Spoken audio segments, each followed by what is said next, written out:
আরে এইসব স্নিকার টিকার দিয়ে কিচ্ছু হবে না, এইসব সস্তার ট্রিক্স দিয়ে কোনো লাভ নেই। সানাকে সেট করার জন্য যে ট্রিক্স আমি করেছি তার থেকে একটা দুটো নিয়ে নিস, আর প্রিয়ার উপরে এগুলো অ্যাপ্লাই কর, তোর ব্যাপারটা ফিট হয়ে যাবে। তোর বাজে ট্রিক যতক্ষণে কাজ করবে তার আগে ম্যাথিউকে পটিয়ে ফেলবে। ম্যাথিউ বললি? হ্যাঁ, আমাদের গোপুর সঙ্গে থাকে যে ম্যাথিউ, ওই দুধের শিশু আর প্রেম। যদি তোর বিশ্বাস না হয় তাহলে কান্তাকে ফোন করে জিজ্ঞেস করে নে। হ্যালো।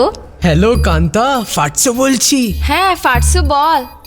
আচ্ছা ম্যাথিউ কি সানাকে লাইন মারছে? ম্যাথিউ, হ্যাঁ ও সানার নাম ধাম জানতে চেয়েছিল, কিন্তু কেন? ও বলছিল যে সানাকে দেখে ওর লাভ অ্যাট ফার্স্ট সাইট হয়ে গেছে। ওকে সাবধান করে দিও, আমার রাস্তায় যেন ও না আসে, ঠিক আছে? আরে তুই এত রেগে যাচ্ছিস কেন? সব ঠিক করে দেব। ওদের বলে দিও আমি হলাম গোখরো সাপ, এমন সবল মারবো সব শেষ হয়ে যাবে, বুঝলে? তো পাগল হয়ে গেছে নাকি? তাই মনে হচ্ছে।